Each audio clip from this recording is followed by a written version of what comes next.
There was the early man, which was when we started out. Then there's us, the modern man. And then there will be the later man. Now, let us look at our planet.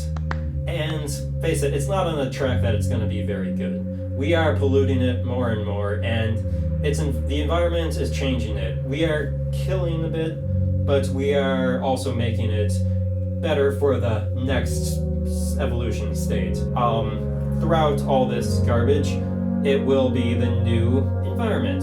I have learned this from listening to stuff. Look, I have a microscope, so I think that counts for something. Anyways, how will we evolve alongside this garbage? Because it's not going to be the same as, our ancestors evolved alongside those nice little trees and all that. Well, let's take a look, shall we? As you can see, we will have these beautiful duck-like feet to swim through the wondrous garbage water. We will have filters through in our noses that will help filter the air to make it like it once was.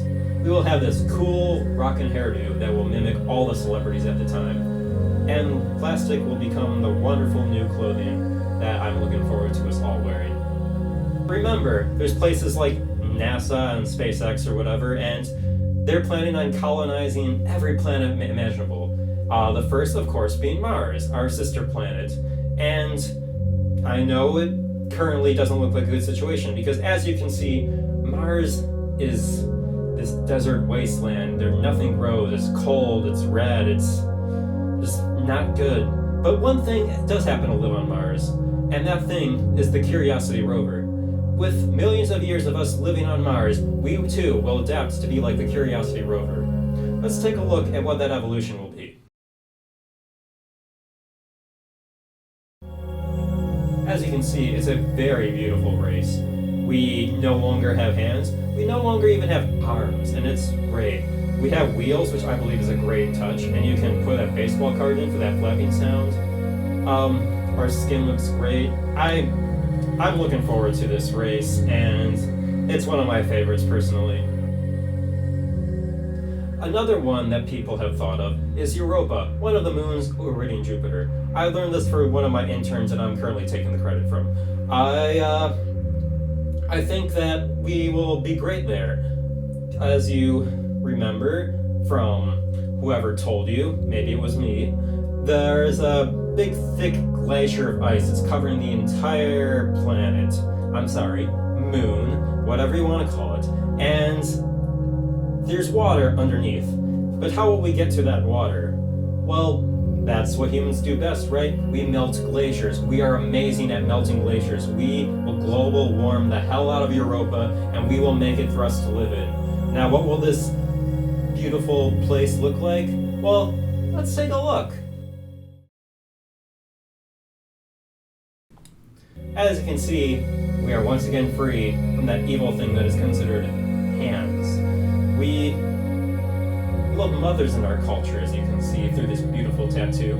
And rocking sunglasses. We got a lot going for us. We mimic, of course, the mighty walrus, and frankly, I don't know how anybody would be against this. Now let's say that you don't want to go to Europa or Mars, and you're just kind of gonna travel along the stars. I mean, rich people since the 70s have been talking about how they just want to sort of form some sort of colony just in the middle of nowhere in outer space. And that's cool, I guess. There's the radiation that'll be going on throughout there. There's gonna be a lack of gravity, and there's gonna be a lot of fucking. And when the babies are gonna be in the womb throughout this radiation and lack of gravity, they're gonna form a different type of body, and the evolution is going to be very rapid. Let's take a look at what this will be like, shall we? And as you can see, the rich people have a great sense of fashion. And they evolved past the hands, but they still kind of want them with those little robot ones. The oxygen bubble is a very nice touch, and I'm a fan of the mustache, I will say. I believe that these citizens are quite lovely. I wouldn't mind marrying one. Now, of course, there are other planets that are inside our solar system that we have found to be habitable from the Kepler radar. This planet that we're going to look at is the Kepler 75X8 5. We're going to call it Planet Chi-Chi, okay? Planet Chi-Chi is wonderful. It's a very fitting planet. Lots of grass, lovely, colorful gases spewing everywhere, a green sun, volcanoes. What will we look like if we were to spend millions of years upon there, evolving to this sort of location? Well, let's take a look, shall we?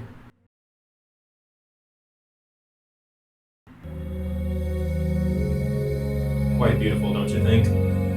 I'm a fan of the slippers myself. Another planet found by the Kepler radar is Kepler planet 2Ci.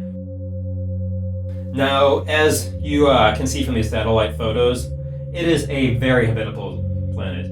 It is the most habitable of a habitable zone you can possibly get. As you can see, it's covered with a fine, luscious, carpet-like texture all over the landscape. It would be great for napping and sticking your claws, and I think our future civilizations will mold to this carpet, and it will become a new element for this sort of wonderful hut-like village. Here's another image of what it looks like during the sunset. Once again, very lovely. Let's take a look of what it will look like with millions of years on this wonderful land that is Kepler 2Ci.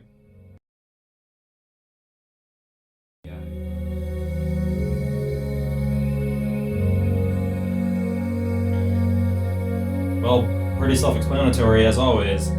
As you can see, Ruby Shent is a very common phrase that is on all the t-shirts.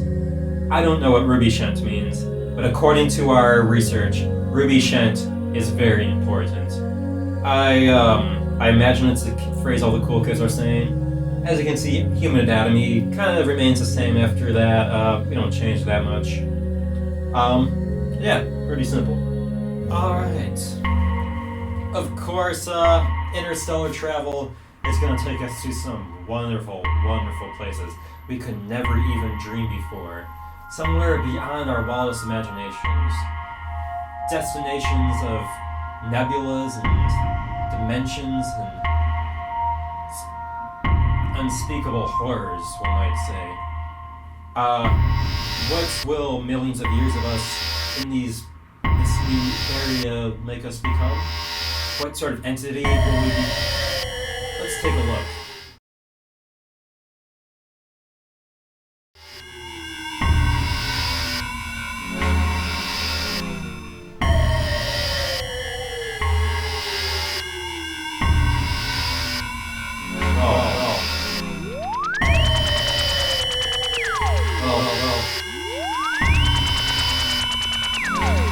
Also, here's another one I just made up.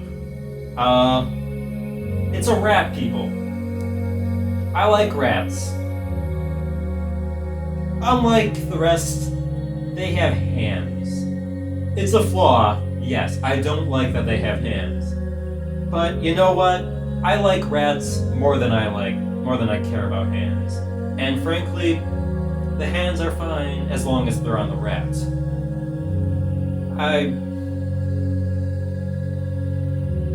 I think we'll be better off without them, but rats are fine.